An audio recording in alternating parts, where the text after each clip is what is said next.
subscribe, and press the bell icon to my YouTube channel. Asterisk alien princess lets human try her ancestors' sacred dress as a prank, but he awakens hidden powers. Asterisk Marcus Chen stood at the massive crystal windows of the Luxari Palace, watching 3 moons rise over the alien landscape.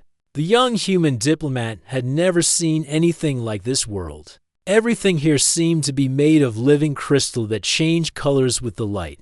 The trees sparkled like diamonds, and the very air seemed to shimmer.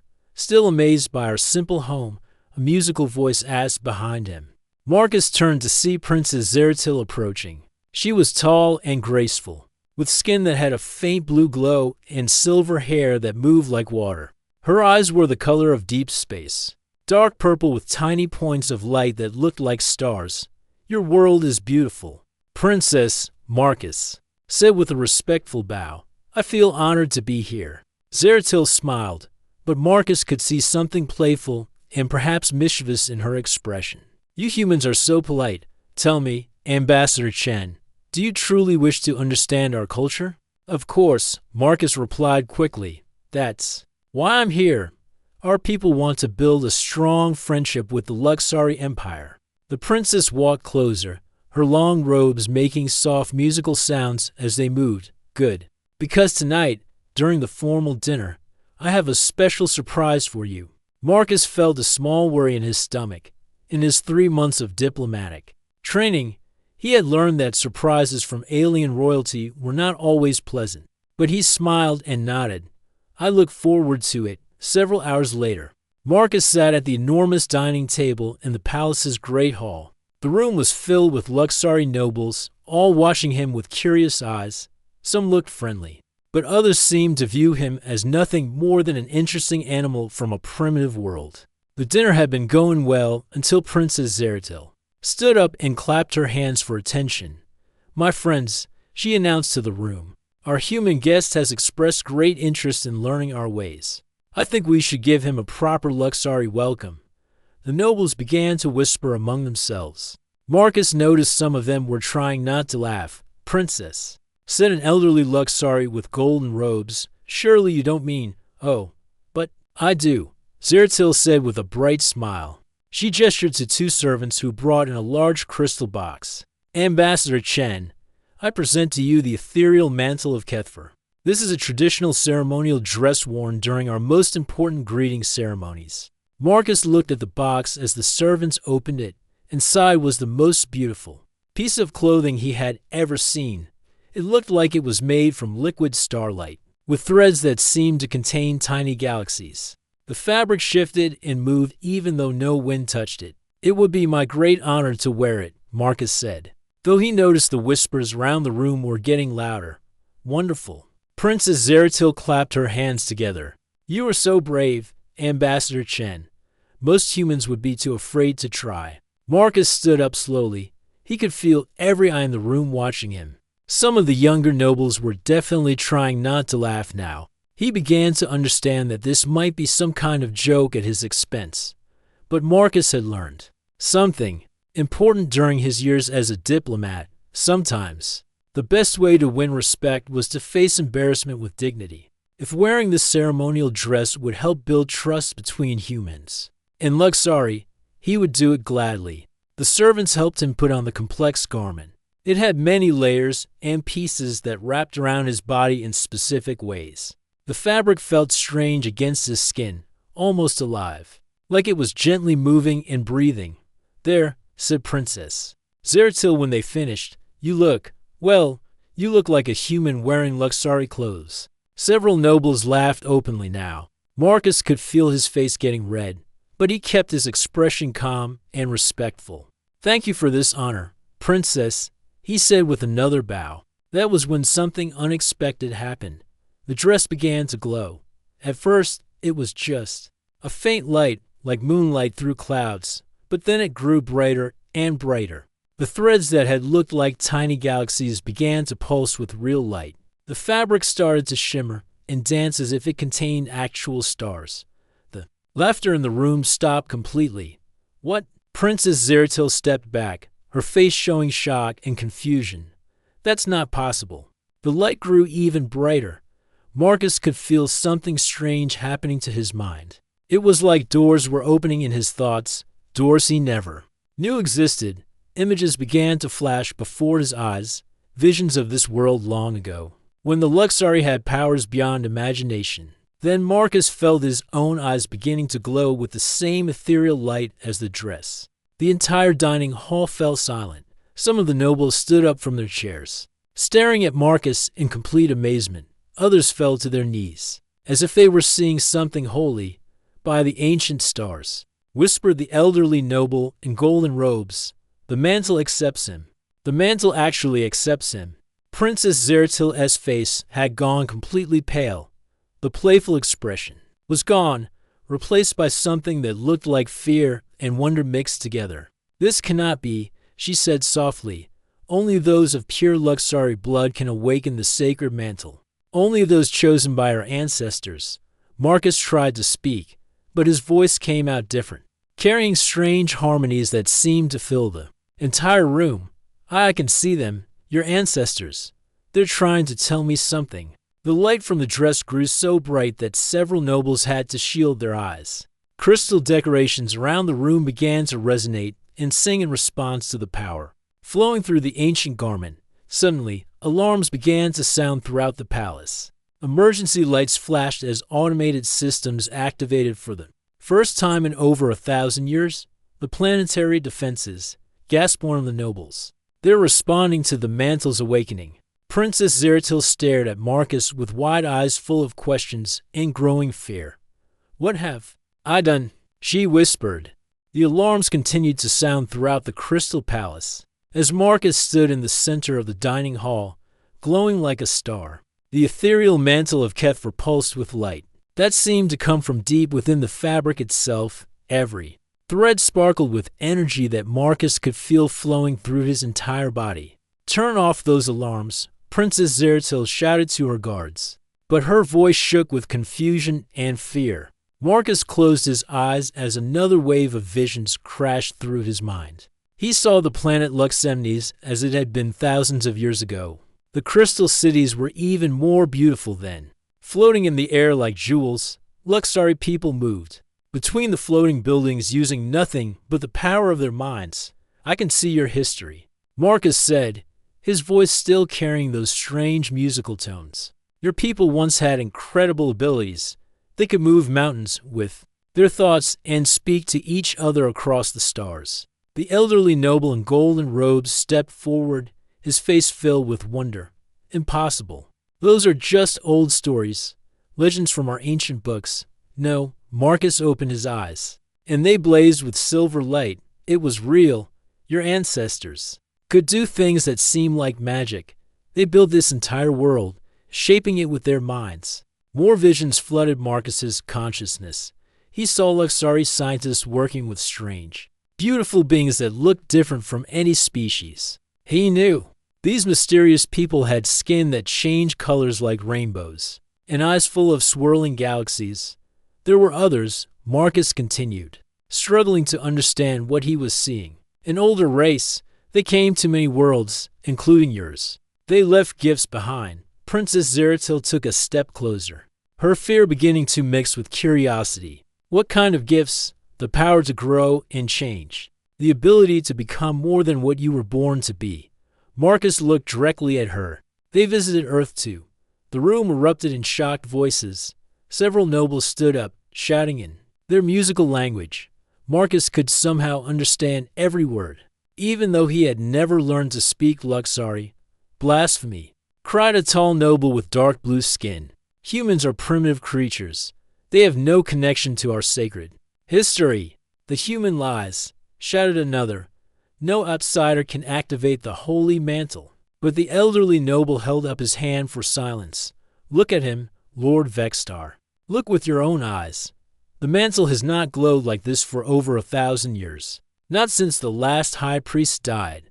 Marcus felt the dress responding to his emotions and thoughts. When he concentrated, the light grew brighter. When he relaxed, it dimmed to a soft glow. But most amazing of all, he could feel the consciousness of the palace itself, as if the entire building was alive and aware. "The palace knows me," Marcus said with amazement. It recognizes something in my mind. Princess Zeratil's expression changed from confusion to something that looked almost like fear. That's impossible. According to our most sacred teachings, only those of pure Luxari bloodline can commune with the living crystal. Only we carry the genetic memory of our ancestors. Marcus turned to face her fully, and for a moment, their eyes met. In that instant, he saw flashes of her memories too, her childhood in this palace, her training in ancient ceremonies, her deep love for her people's traditions. Your bloodline is not as pure as you think, Marcus said gently. None of our bloodlines are. The ancient race that visited your world also visited mine. They left the same gifts in both our peoples, but they evolved differently. The tall noble, named Vextar, stepped forward, his face dark with anger. I will not listen to this nonsense. Guards, arrest this human for defiling our most sacred relic. Several Luxari soldiers moved toward Marcus, but as they approached, the mantle flared. With brilliant light, the soldiers stopped, unable to get closer as waves of energy pushed them back.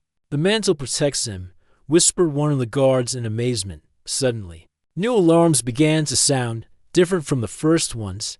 These were deeper, more urgent. A young Luxari officer ran into the dining hall, his face pale with panic. Princess, he called out. The deep space monitors have detected something approaching our system. Multiple large objects moving at incredible speed. Princess Zeratil turned away from Marcus, her royal training taking over. What kind of objects? Unknown, Your Highness. But they're heading directly for Luxemnes. The computer estimates they will arrive in approximately 72 hours. Marcus felt another powerful vision hit him. This time, he saw massive dark ships moving between the stars like hungry shadows. They destroyed everything in their path, leaving nothing but empty space behind.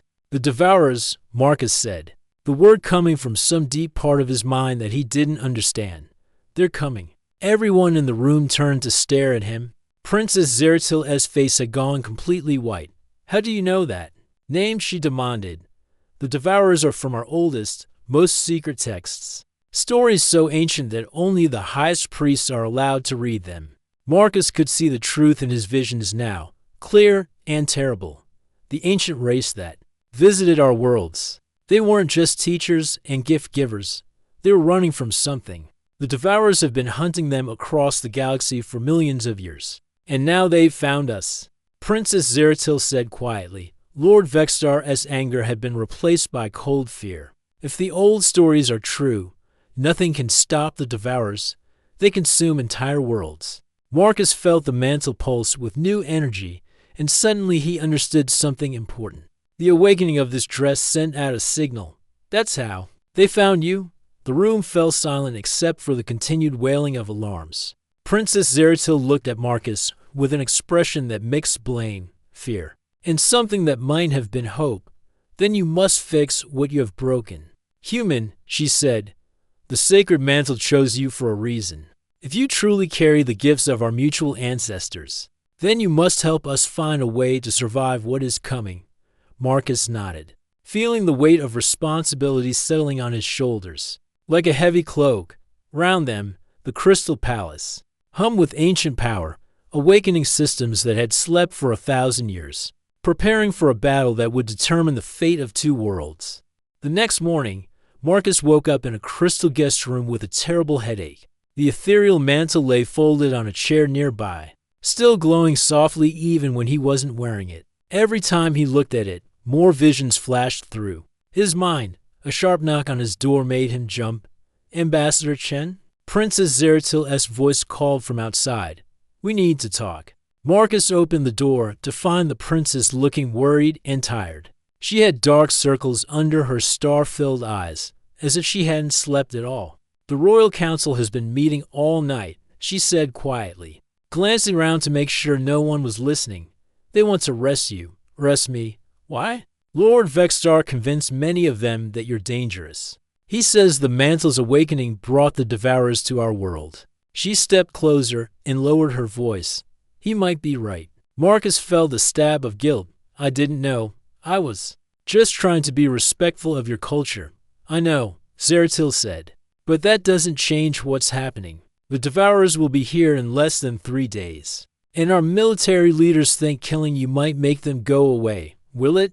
Princess Zeratil shook her head. I don't think so. I spent the night reading the oldest texts in our royal library. The stories about the Devourers say they never give up once they've found a target. Suddenly, Marcus felt a sharp pain shoot through his head.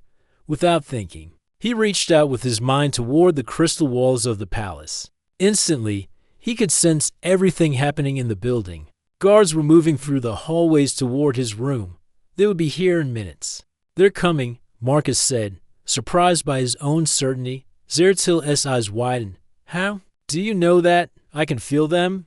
I can feel the whole palace. Marcus grabbed the mantle and quickly put it on. The pain in his head got worse, but his new abilities grew stronger. There's something else.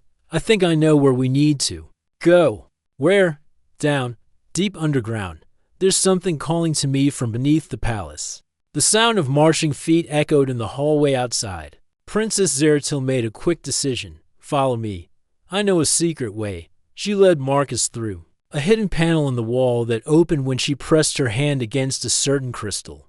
They found themselves in a narrow passage that curved downward into darkness. My ancestors built these tunnels centuries ago, Zeratil explained as they hurried through the winding passage. They lead to the old underground chambers that most people have forgotten about. As they walked deeper, Marcus felt the mantle responding to something ahead of them. The fabric grew brighter with each step, and the visions in his mind became clearer. He saw the ancient siege race again, but this time he understood more about them.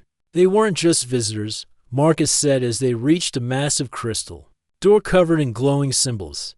The ancient race that came to our worlds. They were preparing us for something. Preparing us for what? For this moment. For when the Devourers found us, Marcus approached the door, and the symbols began to pulse in rhythm with his heartbeat. They knew their enemies would eventually track down every world they had touched. So they left gifts behind, abilities that would only awaken when we needed them most. The door recognized the mantle's energy and slowly opened with a deep, musical sound. Beyond it lay a chamber filled with technology that looked like it was made from living light. Curved walls held floating screens that showed star maps and streams of data and languages. Neither Marcus nor Zeratil could read. Amazing, Zeratil whispered, stepping into the chamber. This has been under our palace all along. Marcus walked to the center of the room, where a circular platform waited. As soon as he stepped onto it, the entire chamber came alive. The screens began showing images of space above their planet, and what they saw made both of them gasp. Dark ships had emerged from hyperspace near the edge of their solar system. They were massive, larger than entire cities, and they moved with a purpose that was terrifying to watch. The Devourers had arrived. 72 hours, Marcus said, the information flowing directly into his mind from the ancient computers. That's how long we have before they reach our planet. Princess Zeratil stared at the images of the approaching fleet. How many ships? 53 major vessels. Thousands of smaller ones. Marcus felt another wave of pain as more information flooded his consciousness. They're not just ships. They're living machines, artificial beings created to hunt and destroy. Can we fight them? Marcus tried to access more of the chamber's knowledge, but the effort made his nose start to bleed. The human brain wasn't designed to handle this much information at once. I don't know. The ancient race left weapons here, but I can't understand how to use them. Zeratil noticed the blood and looked concerned. You're hurting yourself. I'm fine, Marcus lied, wiping his nose. But he wasn't fine. Every time he used the mantle's power, it felt like fire was burning through his nervous system. The human body wasn't built to channel this kind of energy. On the screens around them, they watched the Devourer fleet spread out and begin moving toward the inner planets of the system. Everything they touched simply disappeared, consumed completely. They've already destroyed the outer mining stations, Zeratil said quietly. 3,000 people worked there. Marcus felt anger building inside him, and the mantle responded by flaring with bright light. Suddenly, he could see new information on the screens, defense systems hidden throughout the planet that hadn't been used in thousands of years. There are weapons, Marcus said with growing excitement. planetary shields, and energy cannons built into the planet's crust. The ancient race left them here for exactly this situation. Can you activate them? Marcus tried to connect with the defense systems, but the pain in his head became unbearable. He fell to his knees as the mantle's energy fought against his human limitations. I need help, he gasped. I can't do this alone. The power is too much for one person. Princess Zeratil knelt beside him, her face determined. Then we find others. There must be more people who can use these ancient gifts on the screens. Above them, the Devourer fleet continued its relentless approach toward their world. Marcus sat on the crystal floor of the ancient chamber, his head still pounding from trying to access too much information at once. Princess Zeratil paced around the glowing technology, studying the symbols and displays with growing frustration. There has to be a way, she muttered. My ancestors wouldn't have built all this just to leave it unusable. Marcus watched her move around the room and suddenly realized something important. Princess, try touching that panel over there. Which one? The blue one with the spiral pattern. But don't try to understand it like a Luxari would. Try to feel it the way a human might. Zeratil looked at him strangely, but walked to the panel he indicated. When she placed her hand on it, nothing happened. I don't understand. That's exactly the point, Marcus said, struggling to his feet. Your people have spent thousands of years trying to preserve and understand your ancient traditions. But humans, we're different. We change things. We adapt them to new situations. He walked over to stand beside her. May I? She nodded. And Marcus placed his hand next to hers on the panel. Immediately, the device responded differently than it had before. Instead of showing complex data streams, it displayed simple images, pictures that told a story. It's showing us the truth about the ancient race, Marcus said as the images flowed across the screen. They didn't want their children to just preserve their knowledge. They wanted us to grow beyond it. The pictures showed the siege race visiting many different worlds, but on each planet, they left different gifts. Some worlds received technology, others got psychic abilities, and still others were given the power to adapt and change. Earth got the gift of unity, Marcus realized. Humans can work with anyone, learn from anyone, become part of any group while still remaining ourselves. Princess Zeratil stared at the images in amazement. And we Luxari received the gift of memory and power. We were meant to preserve the ancient knowledge until others could help us understand it. Exactly. Separately, we're incomplete, but together, Marcus reached out with his mind again. But this time he didn't try to force the connection. Instead, he opened his thoughts to Zeratil. She gasped as their minds touched, and suddenly both of them could understand the ancient technology perfectly. The network, Zeratil whispered. I can see it now. There are chambers like this on dozens of worlds, all connected by quantum links. Marcus nodded, feeling the vast web of connections spreading across the galaxy. And there are others out. They're humans and Luxari working together on different planets, fighting the same battle we're about to fight. They work together for the next several hours. Their combined understanding allowing them to activate systems that had been dormant for millennia. Marcus's human creativity helped him see new ways to use the ancient weapons, while Zeratil's Luxari heritage gave her the power to actually operate them. The planetary shields are coming online, Zeratil reported as energy readings climbed on the displays around them. But they won't be enough to stop the entire Devourer fleet. Then, we need more help. Marcus accessed the communication systems, reaching out across space to contact the human ships that had brought him to Luxemnis. Admiral Santos, this is Ambassador Chen. We have a serious situation here.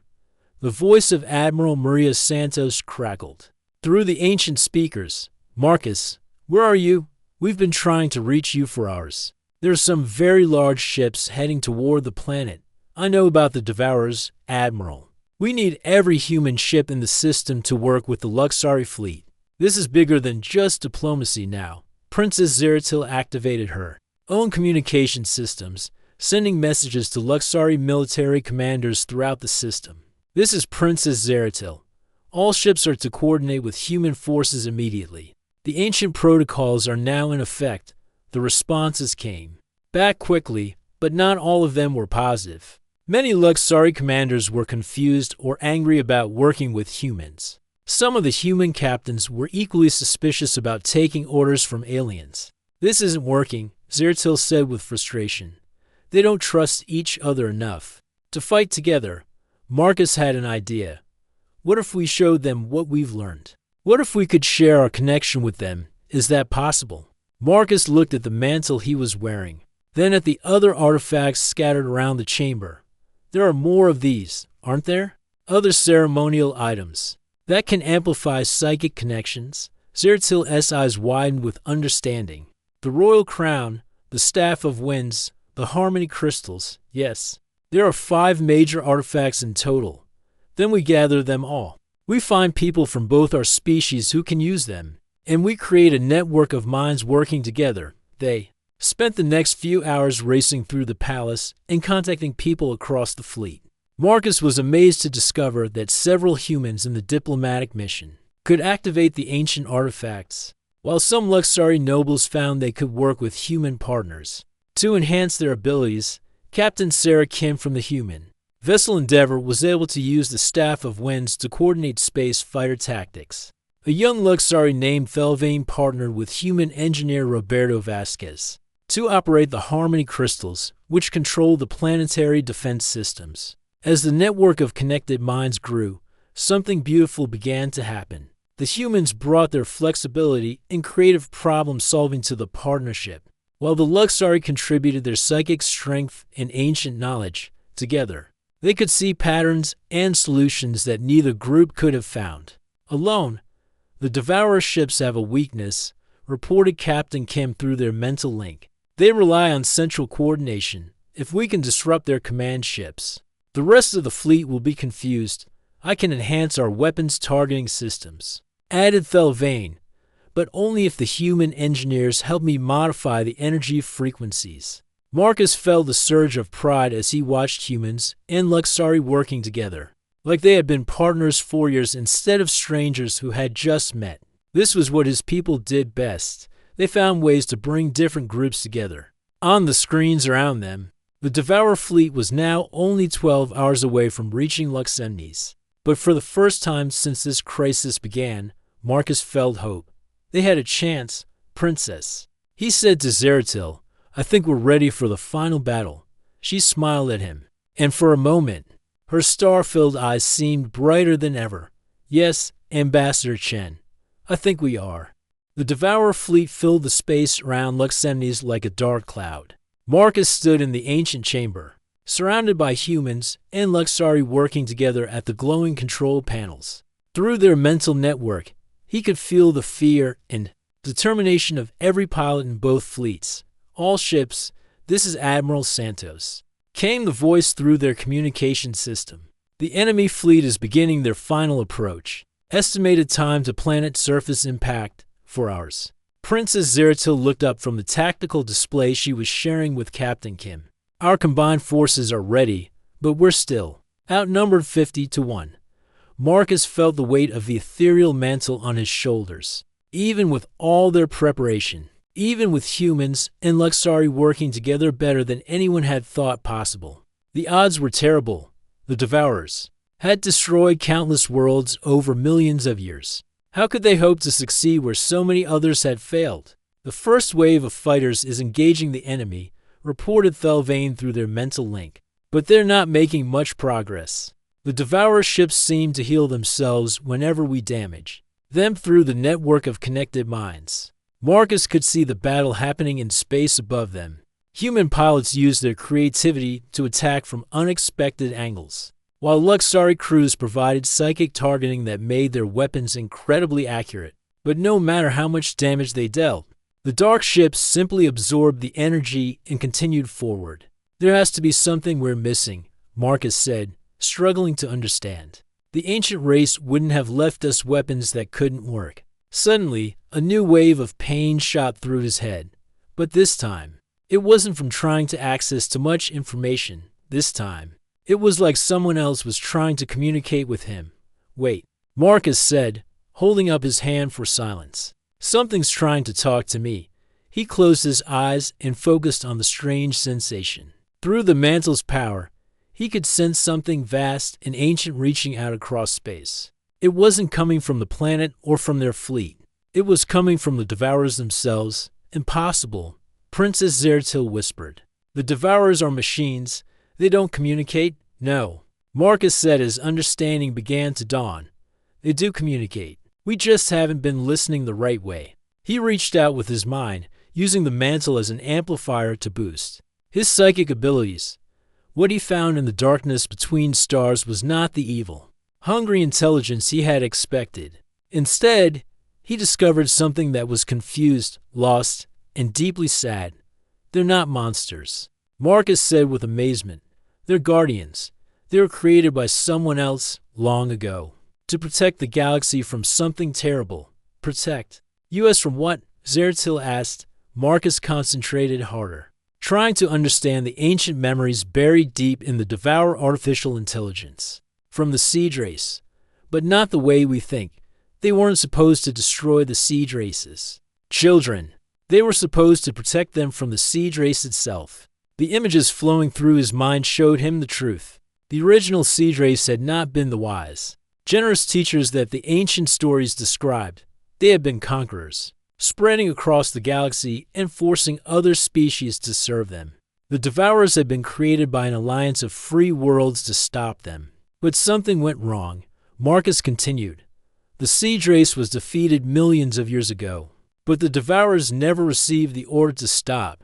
They've been continuing their mission all this time, destroying anything connected to their ancient enemy. Through the mental network, Marcus could feel the shock and confusion of everyone connected to him. But he also felt something else, the human capacity for empathy and understanding. I'm going to try to talk to them, Marcus announced. That's too dangerous. Princess Zeratil protested. The strain could kill you? Maybe. But if I don't try, the Devourers will destroy everything anyway. Marcus looked around at all the humans and Luxari working together in the chamber. Besides, I won't be doing it alone.